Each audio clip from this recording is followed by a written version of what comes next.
여러분 안녕하세요. 고갯마루 이민재입니다. 오늘은 흔한 듯 귀한 차, 귀한 듯 흔한 차, 국산차인데 국산 아닌 것 같은 차, 현대 i30 1세대. i30가 지금 현재는 지금 3세대거든요. 그래서 1세대 모델인 이게 굳이 이름을 한 번도 안 바꿨잖아요, i30를. 그러다 보니까 바디 코드가 FD 1세대 지금 i30를 오늘 한번 살펴보려고 합니다. i30 하면은 일단은 솔직히 말을 하면 아반떼 HD 해치백 버전이에요. 근데 다른 게 거의 없잖아. 다른 거라 그러면 저 뒤에 해치게이트 그 정도인데, 근데 지금은 우리가 이제 시간이 지나서 좀 그렇지만 이 당시만 해도 이 i30가 나오면서 이제는 i가 붙은 차들은 국내에는 그러고 보니까 i30가 제일 작네. i30, 그다음 i40, 그때 두 가지가 나왔어요. 그러면서 그때 현대가 말하기를 이제는 유럽형 모델이다, 이러면 유러피언 감성이 어쩌고 저쩌고 했는데, 해치백이라는 이유 하나만으로 너무 유럽을. 그리고 i40는 그러고 보니까 세단도 있었지만은 외건도 있었거든요. 그러니까 마치 해치백과 외건이 유럽을 상징하는 것 같은 그런 이야기를 했는데, 정말 그런지 그것도 좀 궁금하죠. i30는 제가 아까 말했다시피 3세대까지 나왔는데, 그러고 보면은 1세대 때도 그렇게 인기 있는 차는 아니었어요. 그런데 이제 시간을 다 돌이켜 생각해 보면은 오히려 1세대가 더 제일 많이 팔렸어. i30 중에서 1세대는 제일 많이 보이고, 그러고 보니까 2세대가 제일 존재감이 없네. 2세대는 길에서도 안 보이고 트랙에서도 안 보여. 그런데 그나마 3세대는 길에서는 안 보이는데 트랙에서는 조금 보여. N라인이 있잖아요. 근데 그것도 또 i30 사시는 분들이 불만이 많더라고요. 아니, 왜 i30는 N을 안 만들어주냐. N이 심지어 유럽에는 있어. 그게 또 우리나라에만 없어. 불만을 가질만 하죠. 그런데 1세대 i30는 그런 거 없어요. 그때는 현대가 N이라는 말도 안 했구나. 근데 I는 뭘 의미하지? 현대 말로는 이게 inspiration, inspiring, 이런 의미가 있고, 갖다 붙이기는 intelligence, 이런 말 많이 갖다 붙였는데, 제가 볼 때는 international. 무슨 말인가 하면, 그 전까지는 현대차가 유럽 시장에 크게 두각을 못 나타냈다면은, 유럽에는, 저기 아예 안 할 수 없다. i10, 그러니까 i10, i20, 심지어, 그 다음에 i30, i40이 있잖아요? 근데 유럽에서 i40은 성공 못했지. 결국은 i10, i20이 더 성공을 했단 말이죠. 근데 또 우리나라에 그건 또 없어. 한국 사람이 얼마나 큰 차를 좋아하는 거야 도대체. 나는 그 작은 차가 더 좋은데 왜 작은 차가 없냐고. 공교롭게도 제가 이 i30, 근데 이걸 i30라고 해야 할지 i30이라고 해야 할지, 이제 이거 분명히 하다 보면 i30이라 했다 i30라 할 건데, 이건 무슨 말인가 하면 제가 이제 한국어와 영어를 두루두루 할 수 있다는 의미이기 때문에 그거는 부정적으로 바라보지 마세요. 자, 제가 이제 이 i30 이야기 하기 전에 사실 이게 아반떼 HD라고 그랬잖아요. 아반떼 얘기 조금 더 해야 돼요. 왜냐하면은 아반떼 HD 이전에는 아반떼 XD가 있었고, 아반떼 XD 이전에는 그냥 진짜 원조 아반떼, 우리가 구화방이라고 부르잖아요. 그게 원래 원조야, 구화방이. 구화방이 있었어요. 사실 구화방까지만 해도, 구화방이 처음 세상에 나왔을 때, 그 구화방은 또 어떻게 보면 엘란트라의 후속 모델이 되는 거잖아요. 심지어 그러고 보니까 외국에서는 이것도 엘란트라로 팔리는 데도 있죠. 엘란트라로 팔리기도 해요, 심지어. 그리고 지금 우리 아반떼 N도 엘란트라 N으로 팔리는 데가 있잖아. 그죠? 엘란트라까지는 제가 제 기준으로 말씀드릴게요. 도저히 탈 수 없는 차였어. 이거는 바퀴만 달려서 차지 차가 아니야. 이건 진짜 내가 진짜로 현대차 연구원을 그 당시에 만난다면 제가 해주고 싶은 말이 있었어요. 양심이 좀 있냐? 양심이 있으면 이런 걸, 당신 같으면 이거 타겠어? 이런 말을 할 정도인데, 그러다가 96년, 그러니까 95년 후반부쯤에 데뷔했죠. 96년식으로. 구화방으로 데뷔해서, 구화방은 나름대로 현대가 칼을 뽑았어요. DUCC, 알파 엔진이긴 하지만 DUCC 헤드, 그 다음에 무엇보다도 뒤쪽이 3링크, 그러니까 듀얼 링크라 그랬어요. 그때는 로암을 이렇게 두 개로 해가지고 앞쪽에 트리링함 달아서 3링크인 독립식 서스펜션을 썼거든요. 제가 왜 이거 얘기하면, 엘란트라는 정말 말도 안 되는 통축을 썼거든, 거기에. 그랬어요. 그런데 그렇다고 하더라도 그 구화방은 제 기준에서 어떠냐, 그러니까 좋아진 건 맞는데 내가 타고 다닐 만큼 아직도 못 미쳤단 말이에요. 그러다가 정말 이제는 이 정도면 그래도 좀 탈 수 있지 않을까라고 느낀 게 아반떼 XD예요. 지금은 길에서 보기도 힘들죠, 아반떼 XD. 근데 아반떼 XD가 뭐가 결정적으로 달라졌냐면은 바디 강성이 현격히 높아졌어요. 근데 대신 좀 무거워졌지. 예, 그리고 충돌 안전도도 확보하려고 그때 현대가 자기 나름대로는 광고하던 그 우물정 프레임이라 그래가지고 앞쪽에 사각형 서브 프레임을 장착했거든요. 그거로 인해서 앞쪽 충돌 안전도도 높이고 뭐 여러 가지 바디 강성도 확보하려고 하고 여러 가지를 도모했어요. 근데 그 XD는 근데 XD도 D 서스펜션이 마찬가지로 듀얼링크 독립식이었는데 좀 구화방이랑은 나랑 달라. 어떻게 다른가 하면은 이 XD는 현대가 기아를 인수합병한 이후에 나온 차거든. 그래서 그러다 보니까 이게 약간 더 그 세피아, 그러니까 그 기아 뭐 세피아나 스펙트라의 서스펜션 설계를 약간 도용을 했어요. 그래서 거기서 하체가 좀 좋아져.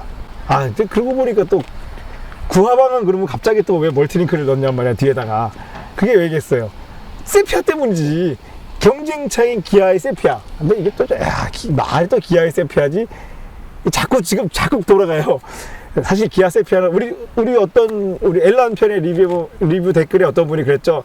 세피아, 제가 이제 얘기했으니까 세피아는 기아가 독자적으로 개발한 차인데 왜 그러십니까? 근데 아니, 물론 자동차 회사는 자기들이 그걸 독자적으로 개발했다고 주장을 할 수 있어요. 근데 서스펜션이나 엔진 모든 거를 보면은 세피아는 캐피탈의 페이스리프트 버전이에요. 그러니까 캐피탈 리비전 정도 되는 거예요.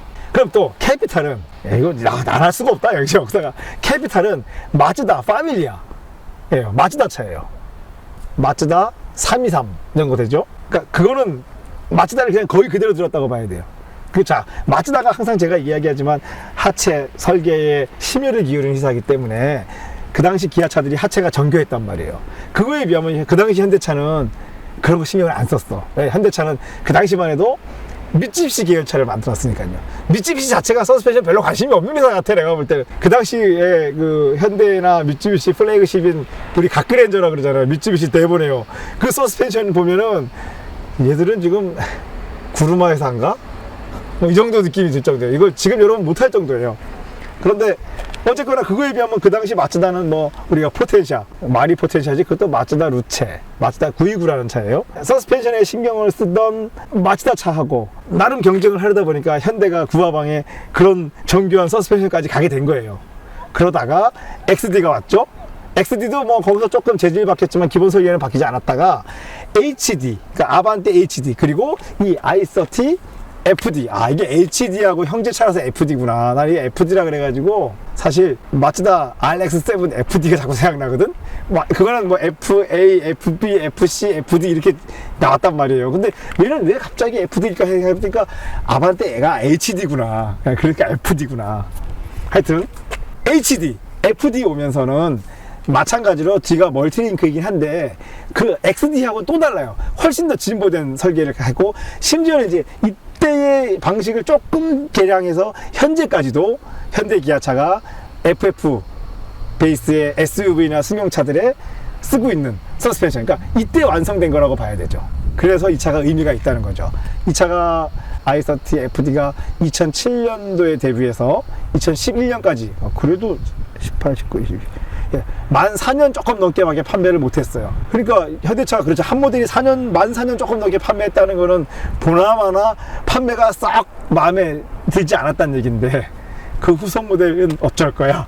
그건 더 실패했잖아. 근데 그 실패한 원인은 제가 볼 때는 저 정확히 기억나요. 그때 이 후속 모델 2세대 i30는 고급화했어. 그러니까 고급화 전략으로 바꿨어, 전략을. 근데 저는 항상 얘기하잖아요. 현대차는 고급화가 하면 안 된다니까. 그냥 싸게 잘 만들으라고. 이거를 말은 고급화라 그래가지고 차량에 올리고 뭐 이것저것 붙였지만 뒷서스펜션은 2세대부터는 또 토션빔이에요. 심지어 지금 3세대도 토션빔이야, 우리나라에서는. 유럽형은 또 아니래, 그게. 한국인이 한국인을 차별하는 걸 이거 뭐지? 몹시 기분 나쁘네? 이러니 되겠어요? 안 팔리지. 2세대는 망했어요. 그러니까 결국 시간이 지나 보니까 1세대 이 판매에 실망했던 1세대가 돌이켜보면 가장 i30에 번성했던 시기였던 거지. 자, 차를 한번 살펴볼까요? 외관 디자인은 뭐 특별히 멋을 내거나 뭐 특별히 치장을 하지는 않았는데 단촐한 맛이 있어요. 멋있어. 오히려는 이게 멋있어요. 항상 제가 얘기하지만은 이렇게 막 뭔가 막 새로워지거나 뭔가 멋있어 보이려고 하면 안 멋있어. 그냥 이렇게 깔끔한 멋이 있거든요. 이 차는 깔끔한 멋이 있어요. 그리고 단순미도 있고, 이때만 해도 현대가 뭐랄까 좀 자기가 막 고급스러워질 이런 노력을 별로 안 할 때여가지고 사실은 한 건데 이 정도일 수도 있어. 예, 본네트를 이거 이 차가 지금 2009년식인가요? 이 차는? 예, 2009년식이라는데 왜 2019년식 같지? 엔진룸이? 예, 하여튼 그래요. 엔진은 1590cc죠. 1600cc 감마 MPI예요. GDI가 아니에요. MPI 엔진을 장착하고 있는데 이게 2차, 그러니까 아반떼 HD에 처음 적용된 엔진이에요. 이게 지금은 별거 아니고, 이 엔진이 결국 2017년까지인가 썼죠. 지금은 뭐 스마트 스팀인가 이렇게 이름을 불러가지고, 그러니까 엔진 이름이 웃기다. 그것도 옛날에 알파, 베타, 감마 가더니 어느 날 갑자기 우리 집부터 그 다음 수석 엔진은 스마트 스팀이야. 아니 이거 차 이름 같잖아 그거는. 하여튼 그렇게 해서 지금은 사기통 엔진이 스마트 스팀이라고 해서 다 바뀌었고, 그 엔진이 데뷔하기, 그러고 보니까 스마트 스팀은 똑바로 섰던데 이 감마는 살짝 누워놨어요. 그러니까 설계가 마치 이거는 프랑스 차를 보는 것 같은, 프랑스제 엔진을 보는 것 같은데, 이 엔진이, 저는 이 엔진, 그러니까 아까 이 차가 탈만해졌다는, 그러니까 현대차로서는 정말 내가 이거를 탈 수 있겠구나라고 주는 느낌 중에 하나, 그런 느낌을 주는 이유 중에 하나가 엔진이야. 또 이 엔진이 현대가 만든 엔진 중에서는 제일 걸작이라고 생각해요. 그러니까 이전의 엔진 알파하고는 획을 긋는 거예요. 알파 베타하고는 그냥 다른 세계에서 온 물건이라고 봐야 돼.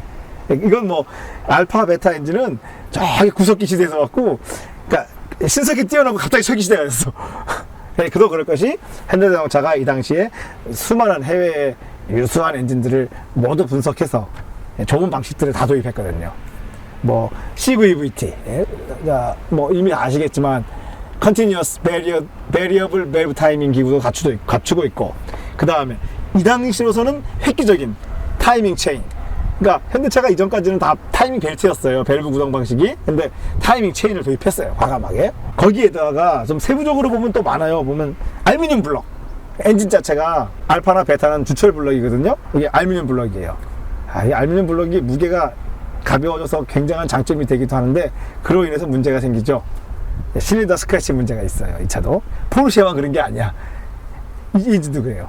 제가 지금까지 주변 차들을 살펴보면 보통 13만 킬로에서 15만 킬로 정도 사이에 그 문제가 발생하기 시작을 해요. 자, 실린더에 스크래치가 나서 피스톤이 약간 유격이 생기면은 어떤 증상이 나오냐면, 냉간 시동 시에 엔진에서 딱딱딱딱 소리가 나요. 근데 이 딱딱 소리가 밸브 태핏에서 나는 소리. 밸브 태핏은 약간 고주파의 틱틱틱틱이라면 약간 둔탁한 딱딱딱딱 소리가 나요. 그 소리를 들어서 이제 내 차의 엔진이 상태가 어느 정도구나 라는 거를 짐작할 수 있어요. 근데 제가 여기서 한 가지 현대자동차 서비스에 굉장한 불만이 있어요. 이 이후에 대비한 감마 GDI, MD나 기아 소울 뭐 이런 차에 장착된 감마 GDI는 그 증상이 발견되면 연식, 주행거리 불문하고 한번 교환을 해줘요, 엔진에. 근데 이건 안 해줘. HD하고 i30는 안 해주더라고요. 이거는 그 문제가 없다라고 말을 하는데, 그건 좀 치사한 것 같아. 분사 방식만 바뀌었지 근본적으로 같은 엔진이잖아요. 한번 해줘야 된다고 생각해요. 현대자동차가 한 번 정도는 엔진을 해줘야 돼. 왜냐하면 13만에서 15만에 망가지면 너무 가혹하잖아요. 차라는 거 13만 15만 킬로 쓰고 버릴 수는 없잖아. 왜냐하면 비용도 많이 드는 거거든요. 또 보면은 이전 세대의 차들과 만드는 방식이 좀 달라졌다는 걸 알 수 있는 게, 에어컨 라인도 굉장히 정리되어 있고, 에어컨 라인도 보면은 거의 일체형으로 만들려고 노력을 했어요. 예전 차들은 이게 연결부가 많거든요. 나중에 거기서 가스가 새가지고 에어컨이 안 돼, 나중에 낡으면은. 근데 이거는 이 차에 와서는 이제 그런 문제가 해결됐어요. 심지어는 여기 플라스틱 커버로 덮여 있는데, 옛날에 보시면 여러분 에어컨에 팽창 밸브라 그래가지고 둥그런 통이 있었잖아. 없잖아. 여기다가 요만하게 만들어서 넣거든. 그래서 에어컨 수명이 굉장히 길어졌다는 거. 그 점은 굉장히 고무적인 일이에요. 왜냐하면 여러분 올드카가 돼서 에어컨을 정비해 보면 그게 얼마나 힘든 일인지 아세요? 원인이 너무 많거든. 보시면은 이 차도 MDPS, 모터 드리븐 파워 스티어링이 적용되어 있어서 파워스윙 펌프가 없죠. 덕분에 벨트 구동계가 굉장히 단순해졌어요. 벨트 고작 걸려있는 거라고는. 근데 이 차 너무 좋은 게 차에 비해서 엔진이 작아가지고 정비의 교본이야. 이 차만 놓으면 다 설명할 수가 있어. 왜냐? 숨겨진 게 하나도 없잖아요. 이 차하고 극과 극에 있는 전륜구동차가 프랑스제 푸조야. 이거는 푸조는 앞유리를 이 밑에까지 내려와가지고 다 감춰져 있어. 근데 이거 정말 너무 좋아요. 그러다 보니까 발전기도 교환하기 쉬운 위치에 있고, 그 다음에 워터펌프도 교환하기 쉬운 위치에 있어요. 심지어 에어컨 컴프레서도 그렇게 정비가 어렵지 않아요. 그리고 엔진 마운트는 보시면은 더더군다나, 엔진 마운트 이 이전 세대들은 볼트가 이런 식으로 체결돼 가지고 고무가 이렇게 돼 있었거든요. 근데 그러면 끼울 때 먹잖아. 근데 이거는 이렇게 돼서 그냥 임팩으로 땅땅땅땅 풀어서 쑥 빼면 돼요. 그러니까 현대가 정비성까지 굉장히 고려를 해서 차를 설계했다는 걸 알 수 있죠. 그러니까 현대차가 칭찬할 거 우리가 칭찬해야 되잖아. 현대차가 차를 탔을 때의 어떤 그 맛은 별로 없는데 정비성 하나만큼 인정해. 정비하는 사람 입장에서는 최고의 차예요. 모든 것이 너무나 직관적이고 정비가 용이하게 돼 있어요. 차체에 비해서 엔진도 부피가 굉장히 작아요. 그리고 이 엔진오일 용량이 얼마인 줄 아세요? 진열 차기통인데 짐서상에 3.3리터예요. 실제 넣으면 3리터 밖에 안 들어가. 이건 어떻게 보면 엔진오일 양이 작게 들어가서 자주 교환해 줄 수 있고 저렴하게 교환할 수 있다는 장점이 될 수 있겠지만, 반대로 얘기하면 엔진오일 소모가 시작되면 엔진오일이 하도 없는 상태가 될 수 있다는 거지. 배터리는 원래 거보다 약간 용량을 키워서 지금 사이즈가 커졌는데, 현대차가 보면은 배터리가 지금 압축보다 많이 앞으로 나와 있어서 배터리가 생각보다 무겁거든요. 그래서 조금 이제 이 점은 뭐 앞을 무겁게 만드는 부정적인 요소죠. 그리고 엔진도 뒤로 기울이긴 했지만 제법 앞으로 나가 있어요. ECU가 여기 있다는 걸 봐도 ECU 여기 있죠. 그 다음에 에어 클리너 박스가 있는데, 이것만 봐도 이 당시에 이거 원래 푸조가 쓰는 방식인데, 그러니까 현대가 원래는 아주 예전에는 뭐 포드 기술 제휴로 차를 만들기도 했고, 그 이후에는 일본의 미쓰비시 차를 도입해서 만들기도 했는데, 이제 우리 클릭 리뷰도 있죠. 클릭 리뷰도 한번 보세요. 클릭을 만들면서는 클릭이 있을 때는 공존하는 시기였어요. 이게 막 일본 계열차와 유럽 계열차가 막 공존하다가, 이제 이거 딱 나오면서부터는 자, 우리 이제 일본 계열 안 할 거야라는 걸 딱 사실은 내부적으로 방침을 정한 상태야. 이게 그렇지 않고서 이런 차가 나올 수가 없거든. 왜? 이건 일본 차하고 이제 헤어졌다는 뜻이에요. 근데 유럽 차로 가겠다는 뜻이야. 그래서 자꾸 유럽 전략 모델이라 그랬구나. 쇼크타워도 보면은 나름대로는 요즘 차만큼 적극적이지 않아. 지금 차들은 여기까지 나오죠. A필러가 여기까지 내려와서 여기를 힘을 이렇게 받는 구조로 돼서 이렇게 감싸 안았거든요. 근데 이때는 반반의 구조야. A필러가 오긴 왔는데 여기 뒤쪽에 다 있어요. 그러다 보니까 바디 강성을 나름대로는 확보하면서 정비성도 좋을 수 있죠. 요즘 차들은 더 앞으로 전진했다는 거. 그래서 바디 강성은 더 좋아졌는지 모르지만 뒤쪽 정비성은 조금 더 불편해진 건 사실이죠. 이 정도면 좀 애매하다. 이건 스트럿바를 해야 되나 말아야 되나 고민할 수도 있죠. 앞쪽 서스펜션은 뭐 말할 것도 없이 스트럿이에요. 로어암이 이렇게 배치해 있는데, 이때만 해도 아까 제가 이야기했던 사각형 우물정자 프레임이 들어가 있네요. 왜냐하면 이 이후부터 MD부터는 또 안 쓰거든요. 그러니까 MD부터는 폭스바겐 계열이 그래요. 이거 안 써요. 폭스바겐 계열은 서브 프레임을 딱 뒤쪽에 해서 차체랑 아주 강하게 엮어가지고 결국은 이 앞쪽은 충돌하면은 그냥 찌그러져서 버리는 영역으로 쓰거든요. 이 당시만 해도 아니었다는 거지. 이게 앞이 무겁구나. 이래서 앞이 좀 상대적으로 무거울 수밖에 없는 설계입니다. 자, 이 차는 등급에 따라서는 이게 휠 타이어가 3가지가 적용된 걸로 아는데, 이 차는 가장 기본형인 19, 65, 15 타이어가 적용되어 있어요. 브레이크 크기는 뭐 딱 이 사이즈에 맞는 건데, 이 이외에도 이 상급 모델에는 205, 55, 16, 또 그 이외에는 215, 45, 17까지 적용이 되었죠. 개인적으로는 가장 바람직한 휠 타이어를 적용하고 있다고 생각해요. 딱 브레이크에 딱 맞잖아요. 더 모자리지도 않고 남지도 않으니까. 자, 뒤쪽 서스펜션을 봐야 되는데, 자, 그렇죠. 자, 지금 최신 현대차에서도 볼 수 있는, 똑같진 않지만 같은 구성의 뒷 서스펜션을 가지고 있어요. 멀티링크예요. 이거는 완전 달라요. 로어암이 굉장히 크고, 로어암 하나, 둘, 셋, 네, 그러니까 4링크예요. 쇼바를 제외한 링크의 개수가 4개고 쇼바까지 포함하면, 그러니까 댐퍼죠. 댐퍼까지 포함하면 5링크가 되는 거예요. 예, 우리가 멀티링크라고는 해도 이 정도는 돼야 멀티링크라고 말을 할 수 있는 거지. 고작 뭐 스트랩 비슷하게 만들어 놓고 멀티링크라고 우길 수는 없잖아요. 트렁크를 먼저 볼까? 뒤에 왔으니까. 네. 자, 유럽 대장 모델이 많네. 트렁크를 밖에서 드디어 현대차가 밖에서 트렁크가 열리기 시작을 하고 있어요. 생각보다 트렁크 큰데? 트렁크 생각보다 커요. 그리고 이게 해치백이라고 가지고 의자도 앞으로 제껴지고. 이거 나를 위한 차인데. 왜냐면 제가 해치백을 주로 짐차로 사용하거든요. 이게 굉장히 유용해요. 이게 뭐 냉장고도 들어가고 세탁기도 들어가고 그러잖아요. 자, 여기서 이 차에서 우리가 눈여겨봐야 될 디자인 포인트는 뒤쪽이죠. 자, 여기가 뒷바퀴 축이 있는데, 근데 뒷바퀴 축도 죽이지만 뒷바퀴 그냥 안 봤구나. 뒷바퀴가 멀티링크이기도 하지만 무려 디스크 브레이크야. 예. 자, 좀 디스크 사이즈가 굉장히 작은, 그리고 캘리퍼도 용량이 굉장히 작은 디스크 브레이크인데, 다시 한번 말씀드리지만 여러분, 디스크 브레이크는 제동력이 세서 좋은 게 아니라 제동 필링이, 이 페달 필링이 항상 일정하게 만들어줄 수 있어요. 그런 장점이 있어요. 자, 그러면 뒤에 디스크 너무 작아서 실망하시는 분도 계실 텐데 전혀 실망할 필요가 없어. FF차는 뒤에 하중이 별로 안 실리기 때문에 더 큰 브레이크도 필요 없어요. 자, FF차의 뒷브레이크가 물론 작용을 하긴 해요. 크게 안 한다는 얘기예요. 오해하면 안 돼요. 이게 내가 무슨 말을 할 때마다 이제 겁이나 이 말을 확대 해석하시는 분도 있어가지고. FF차의 뒷브레이크가 큰 작용을 하지 않는다는 결정적인 증거는 무엇일까요? 뒷브레이크 패드가 잘 안 닳잖아. 이렇게 작게 만들었는데도 저 같은 사람은 이거 뒷브레이크 패드 10만 킬로씩 타요. 더 탈 수도 있어. 나는 어떤 중고차를 사서도 이 FF차 뒷브레이크 패드 갈아본 적이 역사가 없을 정도니까요. 그만큼 작용을 많이 하고 있지 않다는 뜻이죠. 아주 조금 작용하고 있어요. 그런데 이거를 임의로 개조해서 뒷브레이크 용량을 올리면 된다, 안 된다?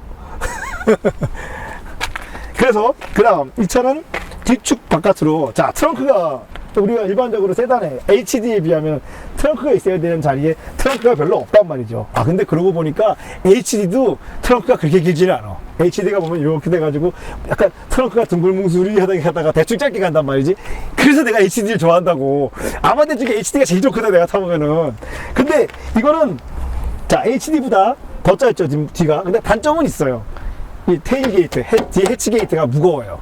이게 위로 붙었잖아. 세단이었으면 여기서 이렇게 내려갔을 텐데 조금 더 뒤로 가서 약간 무거운데, 그렇더라도 이 중심, 이 축, 회전 축으로부터, 지금 회전을 버티는 축이잖아요. 이 뒷바퀴 축으로부터 멀리 있는 거. 왜냐하면 우리가 관성력은 시그마 MR 제곱이니까 거리의 제곱에 비례하잖아요. 그래서 이 멀리 있는 거는 거리는 제곱에 비례하고 질량은 그냥 직선적으로 비례하기 때문에, 그래도 여기 질량이 있는 게 멀리 질량이 있는 것보다 낫다는 얘기죠. 그리고 현실적으로도 그게 차의 움직임이 이쪽이 더 깔끔해요. 차를 한 개로 탈까? 아니면 지금 내가 무슨 말 하는지 이해할 수 없어요. 근데 그래도 이해할 수 있다. 과속방지턱 같은 거 넘어볼 때는 느낌이 달라. 네. 그러고 보니까 제가 과속방지턱 얘기했는데 이게 약간 유럽차 같은 느낌이, 서스펜션이 이 당시는 국산차, 현대차 치고 딱딱하다 그랬거든, 사람들이. 지금은 아니에요. 지금 현대차가 점점 딱딱해지고 있어. 현대차는 점점 딱딱해지고 있고 유럽차는 점점 부드러워지고 있어. 그러다가 지금은 약간 역전된 것 같기도 해요, 지금은. 실내를 봅시다. 네. 자, 실내는 이제 이 센터페시아가 일단 딱 눈에 들어오는데 유럽 전략형 모델이 맞아요. 왜냐하면은 솔직히 얘기할게, 폭스바겐 짭퉁 같아. 여기만 딱 봐서는, 야, 이거는 진짜 폭스바겐을 너무 흉내냈다. 이건 벤츠 BMW 아니에요. 그냥 폭스바겐 딱 폭스바겐이야, 여기는 정말.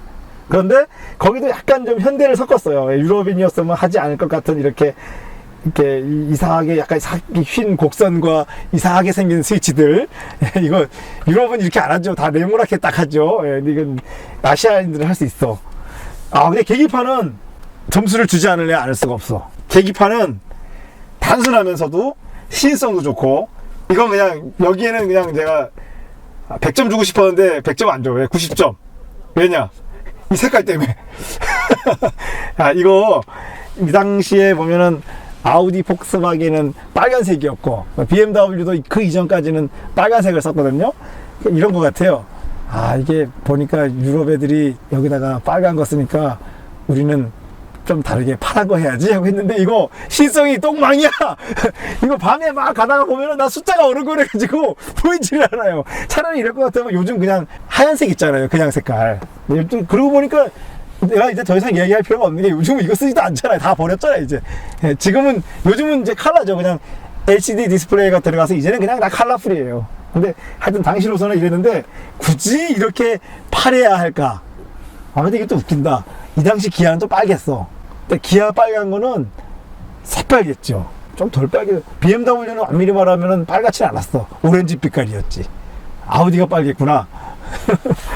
네, 그 이외에 근데 이거 웬일? 스티어링 휠에 가죽이 딱 가죽질은 약간 낫재요. 근데 그래도 뭐 가죽이에요. 그리고 시트는 직무 시트. 이게 지금 이 차에서 제일 마음에 드는 부분이에요. 이야, 어느 정도인가 하면은 이거 떼서 가져가고 싶어 지금. 그리고 이 헝겊 우리가 이게 우리나라는 언젠가부터 이 헝겊 시트가 굉장히 없어 보이는 차, 뭐 가난한 차 이런 상징이 돼버렸는데 지금 이거는 우리가 직물이긴 하지만은 솔직히 말하면 이게 말이 직물이지. 요즘 직물도 다 합성섬유잖아. 합성섬유 직물이기 때문에. 근데 뭐 그러다 보면 인조가죽도 다 합성인데? 이거 다 합성 세상이야 이제? 하여튼 합성 가죽은 난 사실 정이 안 붙거든. 근데 합성 이 섬유라 그래야 되나? 합성천이라 그래야 되나? 하여튼 클로스는 좋아졌어요. 왜냐하면 여러분 70년대에 뭐 포니1, 포니2에 쓰던 직무 시트는 진짜 먼지가 풀풀 났어요. 근데 이거는 그래도 많이 반영했잖아요. 먼지가 나지 않는. 그러면서 잘 헤어지지도 않고. 여기 보시면은 이 차랑 워낙 안 탄 것도 있지만 거의 새거 같은 아직 감각이 있을 정도로. 그러니까 헝겊이 이렇게 안 따를 수 있냐고요. 네, 그러면서 헝겊은 유연하기 때문에 이 안에 있는 폼, 사실은 이게 말이 또 헝겊 시트지 사실은 스펀지 시트야. 이 안에 스펀지가 들었잖아요. 이 스펀지가 내 몸을 헝겊에 가죽은 뺑뺑하니까 내 몸대로 안 움직여주는데 내 몸에 맞게 자기가 알아서 딱 맞춰준단 말이죠. 이 장점이 굉장히 커요. 그 다음에 기어 게이트. 기어 게이트는 이게 진짜 딱 이거 보면은 뭐 아시는 분은 다 아시겠죠? 지가 뭐 벤츠야? 예? 메르세데스 벤츠가 특허가 풀리자마자 현대가 바로 서버렸어. 심지어는 더 멋지게 여기서 막 크롬 띠져주고 더 멋있어. 그런데 그렇더라도 이 조작감은 메르세데스만큼 매끄럽지 못해요. 메르세데스는 정말 매끄러운 느낌이 있는데 그거는 뭐 근데 웃긴다 생각해보면 이 당시만 현대는 일자가였는데 하여튼 남의 좋은 것은 자꾸 받아들이는 게 나쁜 건 아니에요. 그게 우리가 그거를 자꾸 뭐 남의 거를 뺏겼느니 그러는데 그거 아니고 좋은 거는 자꾸 받아들이는 자세는 굉장히 좋은 거예요. 그거는. 이건 뭐지? 깨알 같은 수납 공간이 있어요, 여러분. 근데 이 수납 공간은 제가 이 차보다도 한 10년 전에 나온 토요타 MRS에 이거 있었는데 이거 나름대로 종이 같은 거 넣으면 좋긴 한데 어지간한 거 너무 소리가 나서 또 별로야.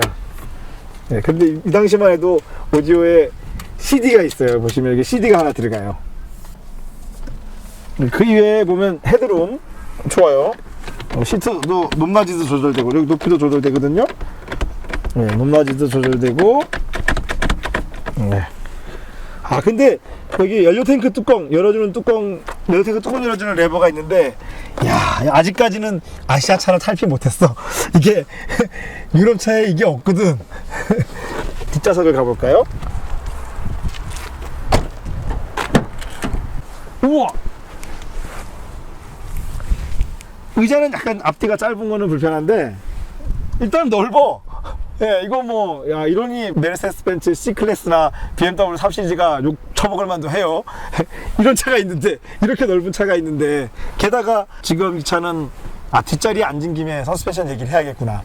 모 메이커는 토션 빔이 멀티링크보다 더 나을 수 있다 이렇게 주장도 하는데, 물론 뭐 레이스카나 뭐 스포츠카면은 뭐 상관없는데 뒷좌석에 앉으신, 주로 우리가 뒷좌석은 저보다 더 연세가 많으신 또는 우리 가족들이 타잖아요. 가족들의 승차감까지 생각한다면 그런 얘기 못하지. 그냥 멀티링크가, 특히나 이 방식의 멀티링크는, 이 방식은 뭐 이 이후에 소나타도 쓰고 그랜저도 쓰고 기타 현대 기아가 만드는 고급형 SUV들, 전륜구동형 SUV가 다 쓸 만큼 이미 설계가 뛰어나거든요. 승차감은 역시 멀티링크를 이길 수 없어요.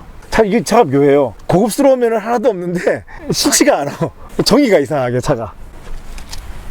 근데 그렇다 그래서 또 막 대충 만들진 않았어요. 이 도어 트림 같은 것도 보면은 현대자동차임을 고려해 보면 신경 많이 썼단 말이지. 여기도 지금 그냥 플라스틱으로 빵 찍을만 하지만 여기다가도 이렇게 또 직물을 써가지고 이 촉감이 좋아요. 이 직물의 느낌이 좋아. 그리고 무엇보다도 이게 유럽차라는 느낌은 이런 거다. 여기 위에 보면은 이 뭐라 그러죠? 우리가 이 위에 천장 루프렉이라 그러나? 예, 루프렉을 장착할 수 있는 장비가 되어 있는데 이게 사실 내가 국내에서는 최근에는 그래도 무슨 저기 우리 뭐요 밖에서 주무시는 분들 많잖아요. 그런 분들 덕분에 이게 좀 보이는데 이 당시만 해도 이거 쓸 사람 하나도 없었어요. 그럼에도 불구하고 이걸 꿋꿋이 달아줬다는 거.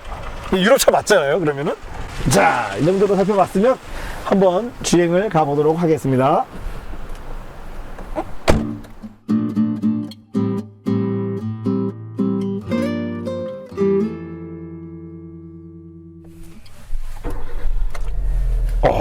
제가 이 차부터 현대차 좀 탈만해졌다 그랬잖아요. 그 엔진이 벌써 이게 이 앞전에 알파 베타 엔진에 비하면은 이 감마 엔진은 뭐랄까 이렇게 막 물러가는 느낌이 있어요. 시다마다 아이들링에서 막 개울이 흐르는 물을 가지고 매끄럽게 흘러가는 느낌이 있거든요. 그게 진짜 좋아요.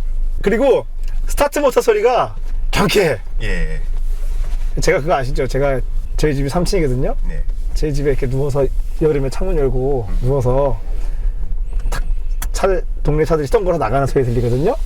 그래서 내가 어느 집 차가 나가는지 다 알아.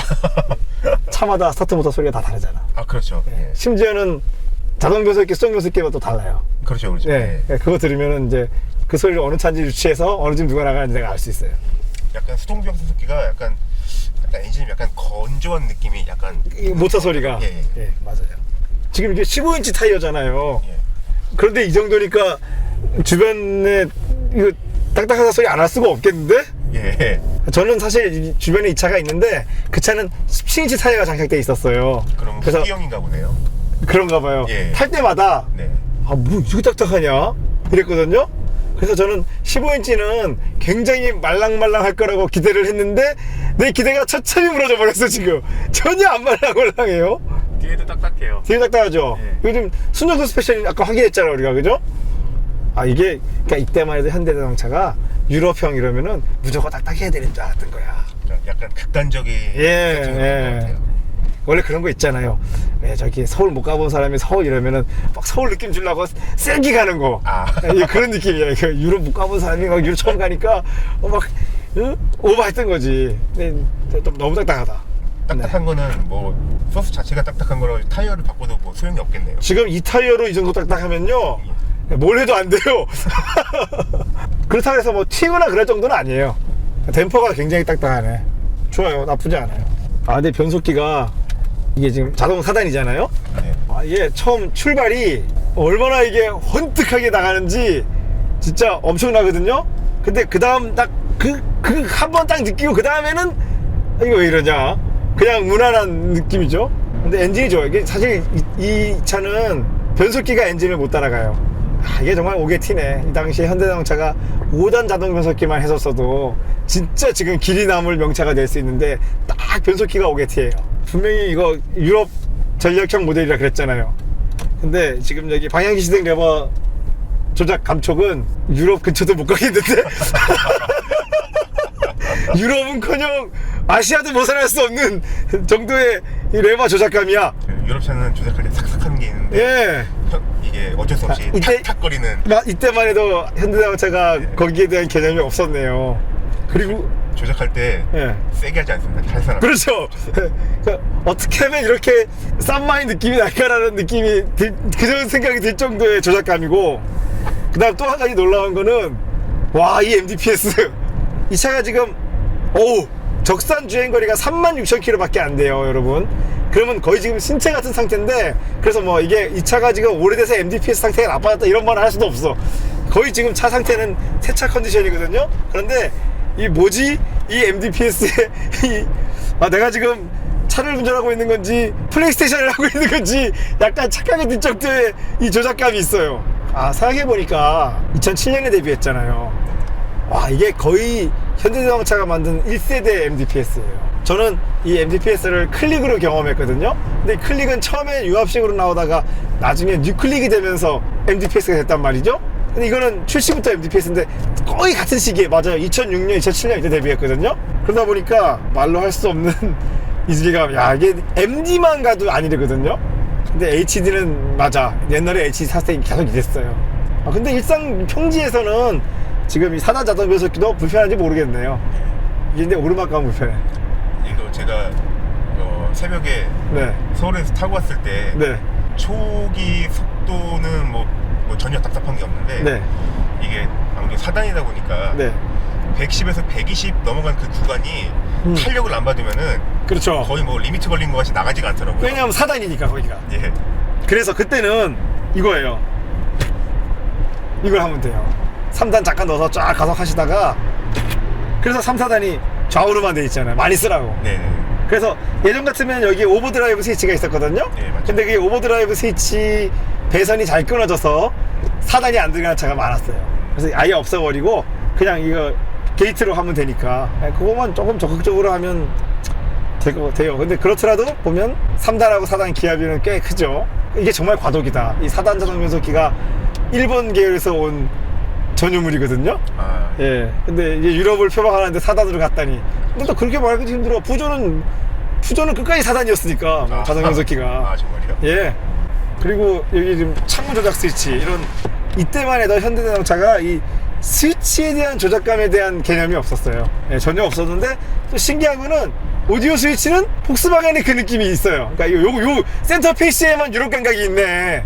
실제로 네. 뭐 저도 이제 이 차 산 지가 얼마 안 됐는데 네. 뭐 예전에 이 차를 렌트카로 타본 경험도 있고 해서 네. 주행 느낌이 좋아가지고 사왔는데 네. 그때 제가 렌트카 탔을 때가 꽤 오래전이었는데 생각해보면은 이 윈도우 조작감이 예. 막 약간 뭔가 안에서 뭔가 각각거리는 것 같은 그런 느낌. 그렇죠. 유격도 있어, 이게. 유격도 예, 있는데 예, 근데 이거는 느낌이 예. 꽤 좋더라고요. 여기 유럽차 감각, 여기 딱 전형적인 유럽차 감각이에요. 그러니까 이게 이제 알았다. i30는 반 유럽이구나. 예, 완전 유럽이 아니고. 예, 그거 있잖아. 왜 음악가 음악 중에 뭐 뉴욕의 파리, 뭐 이런 파리지앵인 뉴욕, 뭐 이런 음악도 있다시피 그거죠. 뭐 유럽에 간 한국인, 뭐 이 정도의 감각. 그래도 유럽인들이 이 당시에 좀 좋아할 수밖에 없었던 게, 유럽 차였으면은 다 옵션 내지는 아예 존재하지도 않았을 법한 전자동 창문, 이런 것들이, 심지어는 그리고 우리 왜 도어락도 지금 센트럴 도어락이 되잖아요. 이건 유럽에서는 당연하지 않은 거였거든요. 그것도 옵션이. 옵션은 그냥 아예 없는 차들도 있었어요. 완전히. 하나씩 걸어주는 게 당연한 것 같은. 그러니까 이게 무슨 말인가 하면 독일 차는 아니고 프랑스나 이태리 차들, 라틴 계열 차들이 그런 식이었는데, 이미 현대차는 딱 유럽에 갔을 때 그런 걸 다 집어넣었잖아. 그러니까 저는 그랬어요. 그 당시에 어떤 생각을 했냐면, 유럽인은 자동화에 대한 어떤 거부감이 있나 보다. 그렇지 않고서야 굳이 저런 걸 자동으로, 그러니까 사람이 할 수 있는 걸 뭐하러 굳이 자동으로 하겠어, 이런 생각을 했는데, 그게 아니었어. 그냥 돈이 아까워서 안 해준 거였어. 해주고 나니까 유럽인들도 다 좋아해, 이런 거. 지금은 유럽차도 이제 다 이거 했잖아요. 현대가 다 표준을 만들어버린 거지, 거기서. 엔진음은 정말 지금 다시 들어도 매끄럽고 좋아요. 그러니까 현대자동차에서 현대자동차가 만든 가솔린 엔진 중에 처음으로 만족스러운 엔진음이 나오는 엔진, 이게 엔진이에요. 일정 속도 올라가도 네. 막 듣기 싫은 소리가 그렇죠. 안 그렇죠. 나더라고요. 그러니까 고회전을 해도 엔진이 막 억지로 돌아가는 듯한 느낌이 없이 정말 매끄럽게 끝까지, 처음부터 끝까지 매끄럽게 돌아가요, 이 엔진이. 그게 정말 이 엔진이 좋은 점이거든요. 그런데 제가 이 당시에도 주변의 분들 보면은 이거 타다가 조금 더 돈 모아가지고 2.0을 샀잖아. 여기에 2.0이 있었잖아요. 베타 엔진이요. 그렇죠. 2.0은 베타 엔진이야. 베타 엔진은 엄밀히 말하면 더 구형 엔진이죠. 그렇죠. 투스카니에 들어갔던 그 엔진이니까. 그런데 저는 항상 말렸거든요. 야, 출력이 중요한 게 아니야. 이 엔진이 훨씬 난 탔을 때 좋다. 일단 렌즈에서 오는 필링이 비교가 안 되지 않냐라고 했는데, 그때 대부분 그거 말 안 듣고 2.0 베타로 많이 여러분들이 갔거든요. 저는 그게 이해가 안 갔어요. 이게 잠깐만, 이 1.6 감마가 최고 출력이 125마력, 베타 2.0이 140마력 정도 됐던 것 같은데, 물론 그게 배기량이 크니까 저속에서 토크가 더 센 거는 맞거든요. 그러니까 체감상으로 그게 훨씬 잘 나가는 것 같긴 한데, 난 그래도 그 출력 고작 한 15마력 높이려고 이 엔진음을 포기 못 하겠다는 거지. 어떻게 보면은 이 차가 BMW 같은 경우도 290, 320을 좋아하잖아요. 최신 차보다도. 그런 느낌이야. 그러니까 현대차로서 어떤 탈만한 차의 시초 같은 역할. 이게 근데 수동이었으면 진짜 완벽한데. 그렇죠. 예. 자동 변속기라, 이 변속기가 사단이라 가지고 내가 자동 변속기는 강력하게 더 주장을 못 하겠어. 근데 수동 변속기는 정말 흠잡을 데가 없죠. 흠잡을 데 하나 있다. 시트 포지션. 이게 난데없이 시트가 높아졌어요. 여기 HD, FD부터. 근데 이게 저는 불만이지만은 많은 여성분들한테는 이게 장점이었으니까. 저도 XD를 한번 예전에 네. 운전할 기억이 있었는데 네. XD는 이렇게 안 높아. 굉장히 낮거든요. 이렇게 안 높아, XD는. 맞아요. 근데 이거를 타니까 갑자기 이 시점이 갑자기 확 올라가가지고 지금 어떤 느낌이 드냐면요. 이거 사실 지금 세단 베이스잖아요. 예. 근데 푸조가 보면은 언젠가부터 왜 뭐 208, 508 만들다가 0 하나씩 더 넣은 거 있죠. 왜? 예. 2008. 뭐 SUV 느낌. 그러니까 예. 이거는 SUV도 아니요. 승용차도 아니고 그 중간에 있는 거 있잖아요. 예. 이게 지금 승용차인데 그 느낌이다. 예. 그게 신기해요.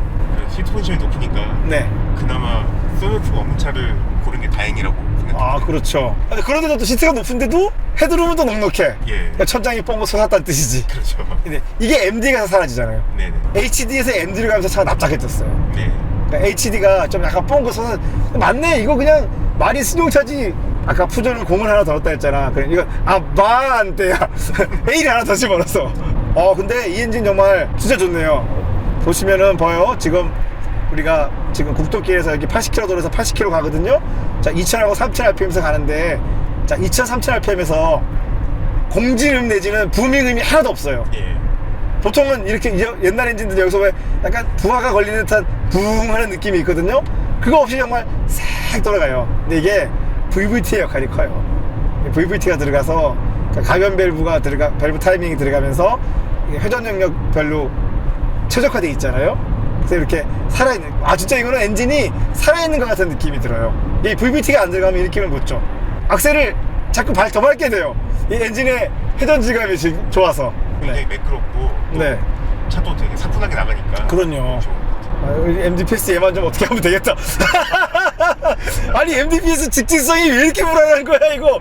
제가 완만하게 조금 걷고 싶은데 그게 잘 안 돼요. 지금 차가 휙휙 움직여. 예. 이 MDPS 커플링이 고무로 돼 있거든요. 고무가 이제 사가가지고 유격이 생겨요. 근데 그것도 제가 알기로 현대자동차에 가면 한 번 정도는 무상 AS 해주는 걸로 알고 있으니까 나중에 한번 가보시면, 지금은 아닌데 나중에 이제 여기서 소리가 나거나 껐닥껐닥해지면은 가야 돼요. 그 MDPS 단점이 그거거든요. 근데 최신 MDPS는 또 그 재질을 개량했어요. 또 아우디 계기판도 솔직히 말하면 이거 아우디 폭스바겐 표절이다. 나 이거 어디서 많이 봤다 싶어가지고 봤는데 이건 거의 표절 수준이에요. 이거 보면 골프 계기판거든요. 예, 그쵸? 아니 뭐 이것도 표절이라 그러지 말고 좋은 걸 받아들인 거지. 벤치마킹이라고. 예, 그럼요. 그리고 이 계기판이 네. 전 좀 불만인 게 뭐냐면은 네. 이 시인성이 예. 밤에 너무 안 좋은 것 같아요. 그러니까 쓸데없이 그 불을 켜면은 파란색을 넣었잖아요, 가에다가. 네. 그러니까 이거는 괜히 한 것 같다. 폭스바겐이 이런 거 안 하는데 차라리 그냥 까만색 베젤에 숫자만 딱 해야지 이렇게 시인성이 좋은데, 그건 뭐 쓸데없이 뭐 하려고 거기다가 색깔을 집어넣어가지고. 내가 볼 때 이 계기판은 여성이 디자인했어. 여성스러워 너무. 폭스바겐 거 그대로 하려니까 좀 너무 밋밋한 것 같아가지고 뭘 더 집어넣었는데 그게 망했네. 차라리 후기 연식의 네. 계기판이 달라요? 또 후기 연식은요? 예, 슈퍼비전 클러스터가 들어가지고 그럼 화나겠네 그거는. 예. 그리고 이 파란색 띠가 네. 굉장히 은은하게 들어가지고 바뀌었어요? 예, 숫자에는 이제 그런 띠 같은 게 없거든요. 그 당시에 이미 벌써 나 같은 목소리가 있었구나. 예, 예, 바꿨네요. 훨씬 그 트립 컴퓨터에 나오는 정보창도 세상에 잘 나와 있고 그렇죠. 그래야 되겠지. 이거는 너무 어설프잖아. 너무 정보가 너무 안 나와요. 정부가 이때가 그런 과도기니까. 예. 정부는 어떻게 봐요? 아 모드. 아 여기 트립에 여기 아 이거 모드는 오디오 모드군요. 여기 보시면 트립. 아, 여기에 예. 이거 시켜놨어 여기다가 스위치를. 운전하면서는 절대 볼 수 없어요. 볼까요? 예, 남은 연료로 갈 수 있는 거리, 평균 속도, 주행 시간, 에코, 그다음 적산 이렇게 나오네요. 연비는 안 알려주네? 연비는 안 나와요. 예, 연비는 없네요. 예, 연비 따위는 알지 마라. 알면 놀랜다. 몇 번 눌러봤는데 네. 연비가 나오지가 않더라고요. 예, 없네요. 예. 아, 이게 의자도 높고 운전 자세는 좀 망이다. 예, 이게 무슨 말인가 하면요. 보통은 이렇게 스티어링 휠이 내 팔을 다 거칠 수 있게 편안해야 되는데 하나도 안 편해. 스티어링 휠을 잡고 있어야 돼. 힘들어 죽겠어요 지금 발이 어깨에 힘이 들어가게 하는 아주 신비한 스티어링 휠입니다 이거. 스티어링 휠이 붕 떠 있어요 지금 공간에. 또 그리고 시트 포지션 높은데 이제 핸들 포지션이 또 낮으니까. 그렇지. 그게 이상하잖아 그죠? 하여튼 자세가 이상해요. 그래서 시트를 자를 수도 없고 이거. 뒤에 멀티링크 전반적으로 주행감이 좋잖아요. 속도감이 안 느껴져. 80km는 지금 그냥 걸어가는 것 같고 그러니까 한 20km씩은 덜 느껴져요. 그러니까 서스펜션에도 방식이 너무 좋으니까 오는 문제예요. 근데 야 나 지금 생각해보니까 나 그때는 저는 이 당시 보자 이게 이게 지금 뭐 7년에 나와서 2009년 이때잖아요. 저는 이때 이제 이 차를 타지 않았기 때문에 몰랐거든요. 근데 지금 타보니까 이 당시에 제 주변에 이거 타시던 분들이 막 일체형 서스펜션으로 바꾸고 그랬단 말이죠. 이게 왜 그랬지? 이렇게 딱딱한 서스펜션이 뭐가 부족해서 바꿨던 것일까? 의아하네요. 요즘 15인치인데도 진짜 이렇게 딱딱한데 이거는 한국 사람 기준에 너무 딱딱하다.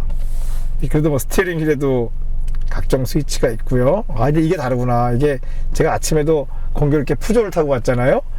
이 독일 차들은 이 음량 조절 레버가 이쪽에 달렸거든요. 네. 푸조도 여기 달렸더라고요. 근데 이게 프랑스에 뻔땅에 맞는 게 얘도 여기 있어. 그래도 놀라운 거는 외부 온도가 표시되는 거. 그리고 시계가 표시되고 있어요. 한 오디오를 껐을 때만 이게. 아, 오디오 키면 못 보나요? 키면 켜도 나와요. 아, 위에 조그맣게 깨알만하게 바뀌어서. 네. 그렇죠. 이제 라디오를 한번. 네. 뭐 훌륭하진 않지만, 예, 오디오는 훌륭하진 않지만, 그래도 뭐 이전 세대의 현대차보다는 조금 낮았어요. 이때까지만 해도 현대가 이 오디오에 대한 개념이, 이때가 아니야. 지금도 없어, 사실은. 이게 지금 유럽 감각이라고 하지만, 사실 프랑스 감각을 많이 본달라고 했는데, 프랑스 차하고도 다르고, 그렇다고 보기에는 또, 폭스바겐을 많이 본땄어, 또. 그러니까 이게, 원래 유럽차라 그래도 우리가 오해를 하는 게, 유럽차가 독일계하고 프랑스, 이태리계가 다르잖아요. 근데 이거는 그 중간이에요. 세계 지도에서 아시아를 유럽 중간에다 갖다 놓은 거야 지금. 이 변속기가 4단 변속기가 그냥 이렇게 딱 정석 주행만 하는 사람한테는 아무 문제가 없는데 순간순간 다시 한번 재가속을 하려고 딱 하면 이런 문제가 있어. 한 템포가 늦은 반응이 있다는 거죠. RPM은 계속 올라가는데 예. 속도가 예. 안 올라가요. 왜냐하면 3단 기압이면 또 타이트하니까. 예. 그러다가 4단 들어가는 순간 또 확 죽어 차가. 이게 4단 자동 변속기가 강원도 오르막 산길이 문제예요. 3단은 엔진 터지려고 그러다가 4단 들어가면 또 힘이 모자라가지고 또 조금 가다가 또 3단 떨어졌다가 3단 4단 계속 왔다 갔다 해야 되는 문제가 있죠. 고급 트림은 아니다 보니까 네. 직무 스타트로 봤는데 오히려 전 이게 더 좋은 게 어떤 느낌이냐면은 보니까 폭스바겐 MK1 GTI에도 네. 이런 느낌의 직물 시트. 네, 맞아요. 맞아요. 콘솔도 네. 직물 느낌으로 돼 있어가지고. 아, 그렇군요. 예. 따뜻하고 좋은데요? 예. 손으로 되니까 따뜻해요. 예. 플라스틱보다는 훨씬 낫다, 이게. 훨씬 이질감 없고. 더 좋은 것 그럼요. 같아요. MD는 우리가 오르간 페달이 됐잖아요. 예. 이거는 옛날 페달인데 예. 악셀 페달이 너무 가벼워. 아, 예, 맞아요. 예, 이거 너무 위에 붙었어요. 그리고 근데 브레이크 페달 필링은 또 기가 막혀. 왜냐하면 사륜 디스크 브레이크니까. 예. 예, 브레이크 페달은 감촉이 되게 좋아요. 페달 필링도 좋고 그리고 그렇게 예민하지도 않아. 네. 요즘 차처럼. 뭐야 이거? 브레이크 페달 필링은 지금까지 현대차 중에 최고인데? 참나. 이게 문제야. 현대차는 자기가 만들고 싶은 게 없어. 그냥 막 이렇게 어떨 때 이렇게 됐다가 어떨 때 저렇게 됐다가 좀 이게 다른 거죠. BMW나 메르세데스 벤츠는 언제 어떤 차가 나와도 어떤 일관된 느낌이 있다는 거죠. 근데 이게 그게 없어요. 현대차가. 어떨 때는 막 너무 예민했다가 어떨 때는 좀 둔했다가 완만한 오르막이 나오니까 4단 자동 변속기의 병폐가 바로 드러나고 있어요. 이게 3단도 안 되네. 예, 3단도 힘들어하네. 네. 그럼 2단까지 가? 터질라 그래. 힘 약해도 그냥 3단으로 가야 돼. 함부로 내릴 일이 아니네 이거. 왜냐하면 4단은 계단이 없잖아요. 그래서 계단이 갑자기 내려가니까 차이가 너무 많이 나 지금. 예, 그렇군요. 이 말, 예, RPM 그 자리에 있고 차가 안 나간다는 이야기가 이 얘기군요. 예, 이해가 안 해요. 아, 트로트를 더 열어도 안 된다는 예, 얘기. 거의 그대로예요 지금. 그러니까 125마력이 무색해요. 왜냐하면 3000rpm에서 안 가니까. 3000rpm 출력 돼봐야 얼마 되겠어요. 그러면 PC 이 차에는 수동 변속기가 훨씬 궁합이 잘 맞겠네요. 그렇죠. 안타깝게도 수동도 5단이에요 이 당시에는. 네. 그래도 자동 4단보다는 훨씬 낫겠네요. 그렇죠. 한 단이 더 있는 게 어디야. 진짜 평지에서 타고 올 때도 이런 느낌이었는데 예. 오르막에서는 더 심한 거. 더 심하죠. 예. 계속 2단 3단 왔다 갔다 하는 거 알아요 지금 기아가? 예. 그러니까 이때 원래 우리 변속기는 왜 TCU라 그래가지고 막 트랜스미션 컨트롤 유닛이 있잖아요. 생각을 안 하는 TCU야 얘는. 이거에 비하면 최신 차들은 정말 변속 로직이 훨씬 더 촘촘하고 정확하죠. 국산차 미션도 영민하더라고요. 이제는 원래 그 선두주자가 BMW거든요. 근데 이제는 뭐 다른 회사들도 BMW랑 비슷해져가지고 이제는 뭐 꼭 BMW만 그렇다고 말하기도 힘든데 신기한 건 그거잖아요. 그거는 BMW는 그거를 이미 뭐 80년대 말부터 그렇게 했거든요. BMW처럼 다른 회사들이 BMW처럼 만드는데도 거의 20년이 걸렸어요. 그럼 BMW가 그런 측면에서는 얼마나 선두주자라는 얘기지. 제가 이 차의 리뷰를 찍으러 푸조를 타고 왔거든요. 네. 푸조보다 이게 좀 더 딱딱해. 푸조 이렇게 안 딱딱해? 이런 거를 사람들이 믿을 수가 없다는 거죠. 당연히 프랑스차가 더 딱딱할 거라고 생각한다는 거지. 근데 그렇지 않아요. 지금 프랑스차는 점점 많이 부드러워졌어요. 옛날 프랑스차는 물론 딱딱했죠. 뭐 205, 405 시절에는 딱딱했어요. 근데 지금 뭐 점점 부드러워지고 있죠.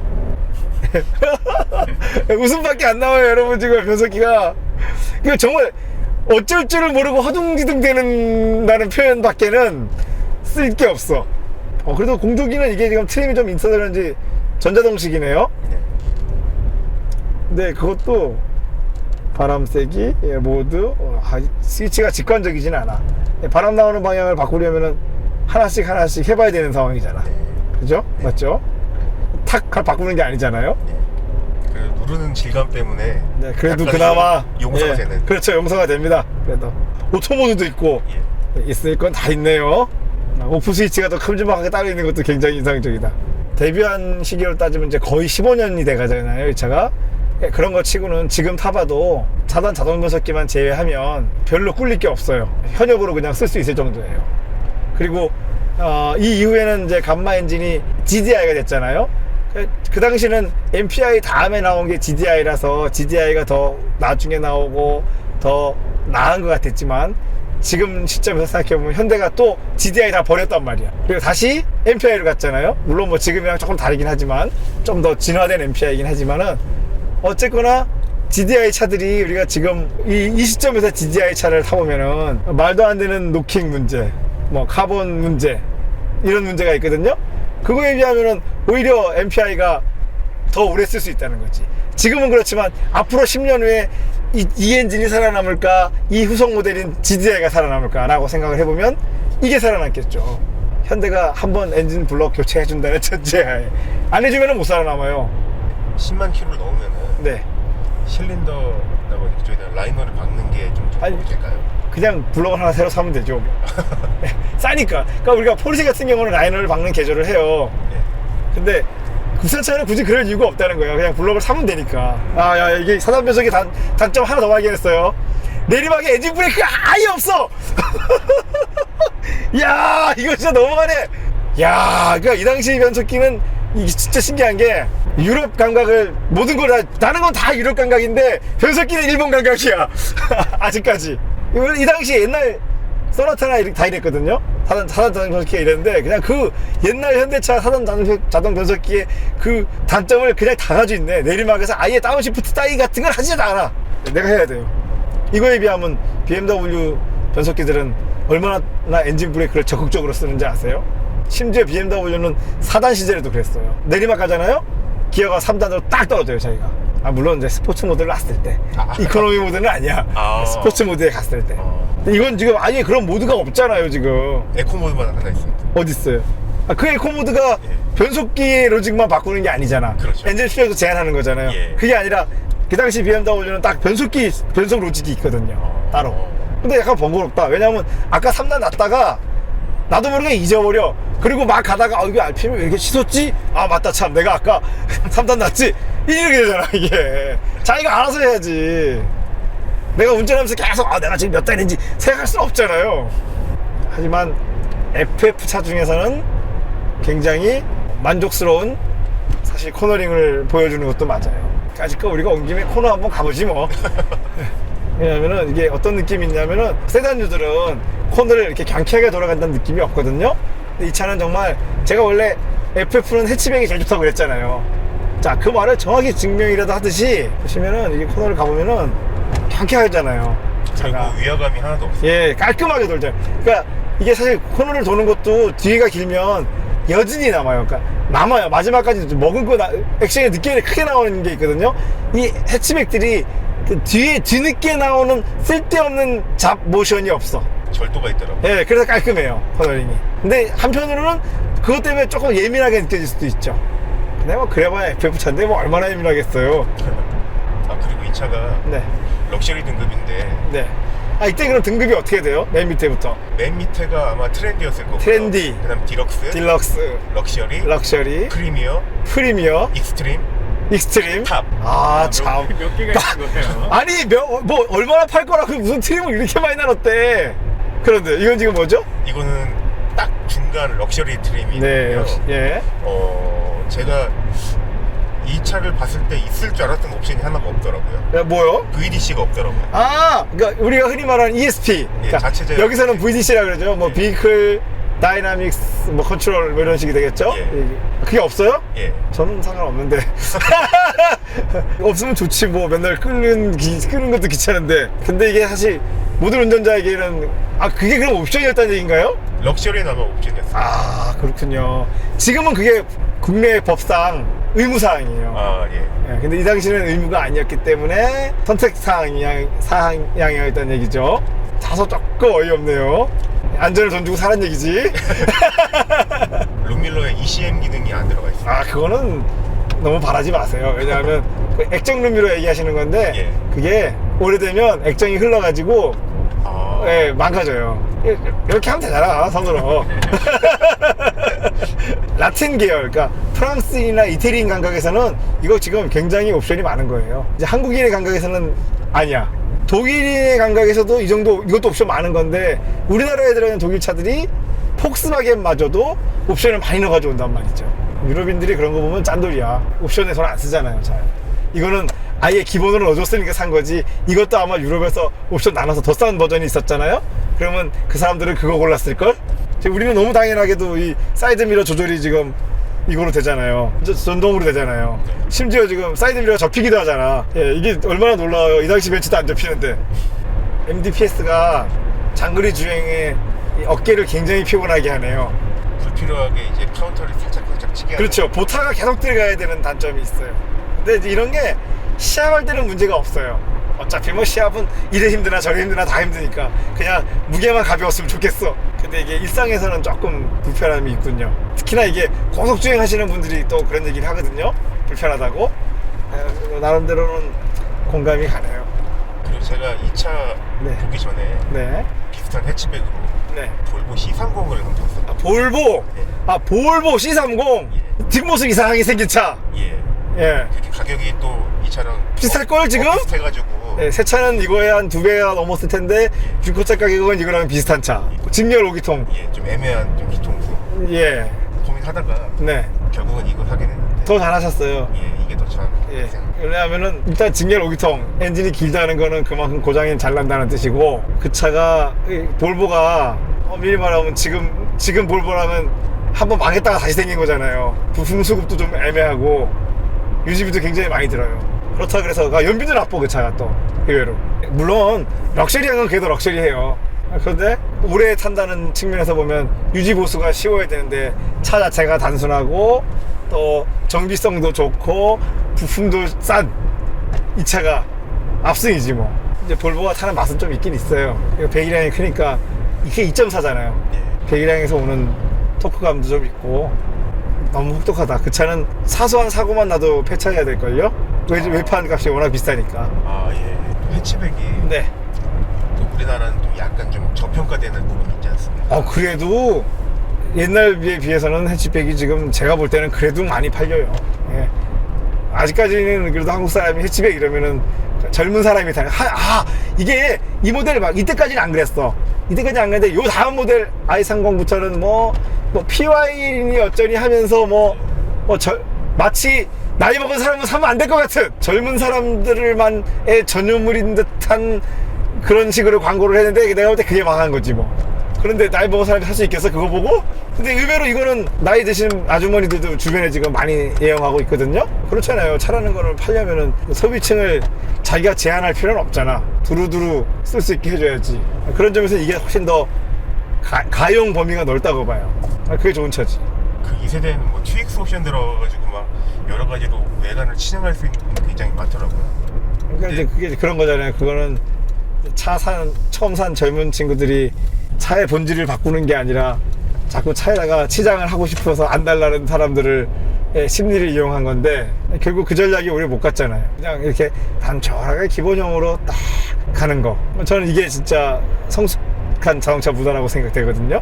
딱 필요한 옵션만 들어 있어서 그렇죠. 그래서 이 차가 제가 가져왔을 때 주저 없이 구매를 했던 것 같아요. 그렇죠. 장거리 타보시니까 연비도 어때요? 연비 제가 알기로 이거 한 15km 이상 나오는 걸로 알고 있는데 그 정도 나오는 걸로. 그죠? 예. 사단 자동 변속기임에도 불구하고 이전에 탔던 라세티랑은 너무나 다른 라세티 이전에 라세티 뭐 타셨어요? 0.6, 0.8 라세티 프리미엄 1.8이요 1.8 예. 그거랑 너무 차이가 나는데? 연비는 이게 훨씬 좋을 텐데 그거보다요? 진짜 그 차 그거랑 동시대 차잖아. 예. 아, 근데, 예. 기름만 가득 채우면은 한 거의 9만 돈 넘더라고요. 기름통이 그렇게 커요? 예. 근데 일주일을 못 타요. 매일 타면은 예. 출퇴근 타면 일주일을 못 하더라고요. 혹시 여기 출퇴근할 때 레이스 하시는 거 아닌지? 네. 진짜 정속으로 달렸는데도 예. 이게 한 10분 달리면은 기름 게이지 떨어지는 게 그렇게 연비가 나빠요? 예, 너무 나쁘더라고요. 그거에 비하면 이거는 뭐 연비 훨씬 좋죠. 근데 맛은 또 극과 극인데 예. 그 차는 작지만 좀 큰 차의 느낌을 준다면은 그렇죠. 이거는 좀 큰데 더 작은 차 느낌이 난다는 거 할까? 그냥 제 체감상으로는 이게 그 차보다 배기량도 200cc 작고 네. 좀 작긴 차긴 하지만 나가는 건 이게 더 잘 나가요. 그래도 예. 막 이 차가 헐겁고 뭔가 조금 느낌이 조악하다는 느낌은 없더라고요. 그쵸? 예. 그거는 잠깐만 그거는 변속기가 6단인가요? 그게 아마 제가 알기로는 변속기가 5단인 걸로 알고 있습니다. 그게 그럼 5단 보령인가? 예, 보령 미션. 보령 초기 미션. 보령 초기 미션이에요? 예. 제가 얼마 전에 보령을 한번 갔는데 그 공장 앞을 지나간 거예요. 그래서 저도 모르게 그랬어요. 여기가 보령 미션의 출생지다! 근데 그 미션은 처음에 1단에서 2단 올라가는 그 변속 충격이 네. 너무 심하게 탕거리고 와가지고 네. 너무 좀 기분이 썩 불쾌해요. 그 정도예요? 제가 신차를 산 건 아니었고 네. 중고차 2명이 왔다 갔다 네. 한 거를 제가 싸게 구입한 거였는데 네네. 뭐 간헐적으로 생기는 거긴 하지만 계속 그러는 건 또 아니고. 예, 이게 약간 야트막한 오르막길에서 예. 이제 P에서 D로 갈 때 그 예. 충격이 너무 이루 말할 수 없을 만큼 크더라고요. 그래요. 해치백 FF잖아요. 해치백 FF 우리가 성능을 한번 잠깐 맛보겠습니다, 여러분. 근데 변속기가 맛을 안 줄라 그래요, 지금 우리한테. 3단과 2단 사이를 계속 왔다 갔다 하고 있어요. 코너 되게 빠릿하게 잘 돌아가는데 그러니까 이거 진짜 이거 안 되겠는데 변속기? 이제 아예 2단까지 내렸어요 지금. 3으로도 안 돼 지금. 그랬더니 이제는 또 엔진 터질라 그래요 반대로. 5천까지 올라가는데 예, 5천 정도는 올라가도 됩니다. 페달이 악셀 페달이 짧아가지고 자꾸 발을 놓칠 때가 있어요 내가. 근데 악셀은 놓쳐도 상관없지. 브레이크를 놓치지만 않으면 되니까. 그래도 언더는 있는데 그래도 VDC 없는 거 치고는 없어도 된다니까. FF는 VDC 없어서 이 정도밖에 안 움직여. 이거 뭐 어때 이게 뭐 무서워요. 이거 아무렇지도 않지. 예. 변속기가 굉장히 불편해. 심지어 수동 조작 조차도 불편해. 수동을 봐야 돼. 안 보고 하려니까 굉장히 복잡해요. 야, 말을 안 들어. 아, 네, 이거구나. 이제 약간 알 것 같아요. 이게 자 지금 제가 악셀을 빼니까 안으로 싹 말렸거든요. 네. 이게 정말 어느 느낌인가 하면은 폭스바겐보다는 더 잘 돌아가고 프랑스 계열보다는 조금 덜 돌아가는 정도예요. 근데 이래서 좋아 이 차가. FF라 그래서 언더만 나지 않고 악셀을 하고 브레이크를 조금씩 조절하면은 코너링을 차가 돌아가는 걸 약간씩 조절할 수 있어요. 뭐 과하지는 않아요. 근데 느낌이 꽤 괜찮게 돌아가는 네, 것 같아요. 느낌이 굉장히 차가 뭐랄까 그렇다고 해서 뭐 갑자기 확 바뀌는 것도 아니고 나름 일관된 움직임이 있어요. 그러니까 너무 언더일색도 아니고 오버가 심하지도 않고 오히려 이런 산길이 오면은 MDPS는 문제가 되지 않아요. 이제 방금 절묘한 느낌 있었죠? 살짝 말리는. 그렇죠, 그렇죠. 일관된 움직임이 있어요. 위험하지가 않아요, 차. 네. 근데 어떤 사람한테는 이거 위험할 수도 있어요. 그러지 말아요. 15인치 타이어라 가지고 접지력이 낮은 타이어잖아요. 그래서 더 쉬워요. 이게 접지력이 올라가면은 또 조금 더 어려워질 수도 있어요. 아니 근데 잠깐만 이거 어디서 이렇게 주행거리 짧은 차를 구하셨어요? 엔카를 엔카에 있었어요 이게? 예. 야 이거 신기하네. 이거 잠깐만 12살 먹은 차인데 36,000km면 1년에 3,000km? 그렇잖아. 1년에 3,000km 타야지 이게 말이 되잖아요. 근데 엔카에 이것보다 더 낮은 키로수도 있었어요. 2만 킬로. 개입판을 바꾼 건 아닐까 그거는? 이거는 지금 차 상태를 봐서는 맞아요. 예. 근데 더 낮은 몇 킬로요? 2만 킬로 가능하고. 비슷한 연식에? 예. 그러면 1년에 그분은 뭐 1년에 1,500km 탔다고? 1,500km면은 제가 강릉 살잖아요. 서울 한번 왕복하면 500km인데? 근데 뭐 그럴 수도 있죠. 출퇴근 거리가 짧으신 분도 있을 수 있으니까. 전차주군이 거의 동네 마실용으로 왔다 갔다. 그런가 봐요. 그렇지 않고서는 이게 이럴 수가 있나 싶거든요. 이게 가능하군요. 난 이게 페라리 람보르기니에서만 가능한 주행거리인 줄 알았는데 아반떼에서도 이런 주행거리가 가능하구나. 아이서티. 아이서티고. 이거 내가 운전하면서 이제 아이서티인지 아반떼인지 내가 구분을 못했어요. 옛날에 그런 거 있었어요. 이제 국내에서는 뭐 프레스토란 이름으로 옛날에 엑셀 프레스토 이렇게 팔렸잖아요. 예. 근데 그게 뭐 외국에서는 다 엑셀이었단 말이야. 그러면 나는 그냥 나도 모르게 그냥 이거 엑셀이잖아 이렇게 말을 했는데 그 옆에 있는 사람은 아이 프레스토요 뭐 이렇게 굳이 찝어주는데 나는 그런 뜻을 한 게 아니거든. 나는 외국에서도 불리는 이름으로 얘기했는데 그러면은 이게 그러고 보니까 그것도 있다. 이거 i30 CW라고 외건형도 있었어요. 약간 반 외건. 이게 완전 외건도 아니고. 그런데 그런 거 운동성이 나빠. 뒤에가 좀 더 커지고. 길어서. 사람들이 이제 희소성이라든지 이런 것 때문에 그런 것도 그런 차 좋아하시는 분이 계신데 저는 개인적으로 무조건 차는 짧아야 된다는 주의예요. 무조건 짧아야 돼요. 뭐 그 형태가 뭐가 됐든 F1이 됐든 MR이 됐든 FF가 됐든 일단 짧은 게 좋아. 길면 나빠. 그래서 전에 디아트를 샀을 때 네.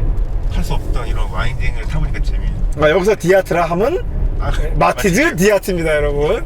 마티즈 디아트도 저희 리뷰가 있으니까 한번 봐주세요. 그러고 보니까 그 차주분이네. 예. 그거 다 지금 소유하고 계신 거예요? 디아트라 이거랑? 네. 이게 그럼 일상용 차겠네, 그죠? 그렇죠. 어머니와 거의 이제 출퇴근할 때 네. 타려고 라스티에서 바꿨는데 어머니가 이 차를 더 좋아하세요. 그러세요? 예. 그리고 이거 참 짐도 실 수 있겠네, 뒤에 의자 접으면. 예, 그렇죠. 예. 맞네요. 짐 많이 실잖아, 이 차가. 예, 많이 들어가죠. 맞아요. 이게 그러면 결국은 우리가 유럽인이 해치백을 좋아하는 것은 짐을 실을 수 있기 때문에 마치 미국인이 픽업 트럭을 애용하는 것과 같은 실용적인 이유에서 그런 거죠. 이게 결코 멋이 아니라는 거야. 무슨 우리가 근데 그러고 보면은 우리나라에서는 이런 유러피언의 감각을 마치 무슨 유럽인의 멋인 것처럼 광고를 해서 젊은 친구들이 이거를 사면 마치 막 유럽인이 된 것 같은 이상하다. 그 유럽인이 실용성인 건데 이게 좀 이상한데, 그죠? 우리는 그 유럽인의 실용성마저도 멋으로 카피했단 얘기인가? 나는 그렇게밖에 해석이 안 돼요. 요즘 미국에서 유행할 법한 픽업들이 우리나라에 많이 팔리고 있잖아요. 나는 아무리 생각해도 그 픽업이 우리나라에서 어울리지 않는다고 보거든요. 왜냐하면 우리 동네 골목길에 그거 못하고 들어가. 차 너무 커서. 근데 그게 의외로 많이 팔리더라고요. 레저 때문에 많이 팔리는 것 같더라고요. 이제 제가 볼 때 그게 핑계라는 거지. 그 픽업 없어서 레저가 안 되나요, 우리나라에서? 이건 마치 내가 아기가 하나 더 태어나기 때문에 에쿠스를 사야겠어 이런 논리잖아 지금. 에쿠스는 좀 내가 너무 갖고 그런 거 있잖아요. 아반떼 타다가 이 당시만 해도 아반떼 타다가 여보 우리 둘째도 태어나는데 소나타 하나 사야 되지 않겠어? 라고 애기 핑계를 대지만 실상은 자기가 큰 차 갖고 싶었던 거. 이것도 이게 뭐 지금 4인 가족이 타는데 불편함이 있나요? 없죠. 근데 그러고 보면 한국 사람은 자기 차로 냉장고 나르고 세탁기 나르지 않잖아. 그러니까 필요 없죠 이런 차가. 뭐 그런 거를 치는 순간 차의 가치가 떨어진다고 생각하는 것 같습니다. 그렇죠. 승용차가 아닌 짐차가 되는 거니까. 유럽에서는 그래서 가치가 올라간 거 아니에요? 유럽 감각이라는 게 그래서 유럽의 감각이 가치잖아. 그걸 할 수 있어서. 사실은 뒷선반이 없어져서 뒤에 바디 강성을 포기하면서까지 지금 적재 공간을 확보한 거거든요. 전 그게 단점이거든요. 뒤에 아반떼는 뒷선반이 바디 강성을 확보시켜주거든요. 이게 그게 없잖아요. 그래서 좀 해치를 좀 단단하게. 그렇죠. 보강하다 보니까 또 뒤가 무거워져요. 그러다 보니까. 왜냐면 해치 게이트 위쪽이 단단해져야 되거든. 그렇죠. 요즘 지금 우리나라 사람들의 감각으로는 그렇잖아요. 현대차도 지금 점점 더 고급화시키고 점점 더 좋은 차를 살려고 그러잖아 사람들이. 근데 나는 이 차가 제일 좋은, 현대차 역사상 제일 좋은 것 같아. 저도 그렇게 생각합니다. 그죠? 뭐 쓸데없는 거 하나도 없고 그 좋다는 의미가 도대체 뭘까라는 거죠. 다른 사람 시각에서는 커야 크고 치장을 많이 한 게 좋은 거냐는 거지. 예뻐 보이는 거. 예, 그게 아니라 정말 딱 필요한 거 다 있어요. 정말 매끄러운 엔진과 넓은 차체, 탄탄한 차체, 훌륭한 주행 성능 다 있잖아요. 하나 없구나. 훌륭한 변속기가 없어. 변속기만 빼고 VGC도 없다. 이게 신체할 때는 얼마였죠? 혹시 알아보셨어요? 제가 알기로는 프리미어 등급이 네. 한 600? 생각보다는 비쌌군요. 1600이면. 왜냐면은 아반떼 HD도 제가 알기로 제일 깡통 수동이 뭐 1000만원 조금 넘는 시절이었으니까 그 당시에 1100만원 이랬던 기억나거든요. 그런 거 비하면 이미 i30는 아반떼보다도 이때부터도 고급화 전략을 가고 있었다는 얘기죠. 그래서 많이 못 팔았구나. 이 럭셔리급도 한 1400, 1500 정도 돼요. 그러니까요. 그래서 이게 많이 못 팔 수밖에 없었군요. 아반떼는 많이 팔았잖아요. 근데 현대자동차 역사에서 다시는 이런 차가 안 나올 것 같은데, 왜냐면 이렇게 담백한 차는 나올 수 없어요. 현대차가 지금 잔뜩 비싸 보이는 거에만 열을 올리고 있기 때문에 담백한 차를 만들려는 노력을 이제 안 하는 것 같아. 근데 이거 지금 타다 보니까 이거 진짜 얘기해야 돼. 페달류가 다 너무 높게 붙어 있어가지고 자꾸 내가 놓쳐. 브레이크 밟다가 툭 놓치고 악셀 밟다가 툭 놓치고 이래요 지금. 내가 이 정도면 여성분들은 더 힘들 거 아니야. 발이 작은 사람들은. 내 문제도 있어. 내가 뭐가 있냐면요, 내가 운전할 때 힘을 거의 안 주고 긴장을 안 하고 하거든요. 너무 무서워하게 해서 그럴 수도 있어요. 근데 그렇더라도 이거 너무 미끄러운데? 이게 또 금속 페달이 돼 있어요. 더하네. 뭔가 하나가 더 올려져 있는. 예, 금속 페달이 지금 나름대로 이게 지금 고급차라서 페달이 보면 고무가 아니라 이렇게 금속으로 됐잖아요. 그게 미끄럽네요. 내가 이제 일상주행할 때는 나는 그 중간을 안 밟고 그냥 귀퉁이를 밟거든요. 자꾸 미끄러져. 저는 그냥 고무 이렇게 딱 되는 게 좋은데, 제가 중고차 사면은 제일 먼저 그거부터 해요. 페달부터 고무로 다시 맞고. 수입차들은 왜 요즘 알루미늄 페달로 다 멋지게 하는 차들 많잖아요. 예. 그거 다 떼요. 다 떼고 다 고무로 다시 바꿔요. 근데 아까 와인딩에 그렇게 막 약간 세게 달렸는데도 엔진이 전혀. 텐션이 괜찮아요. 이 엔진은 쉽게 안 퍼져요. 베타가 더 빨리, 2.0 베타가 더 빨리 퍼져요. 옛날에 알파 엔진도 그렇게 잘 퍼졌다고. 알파 엔진도 그렇죠. 이전까지는 엔진이 아니라니까.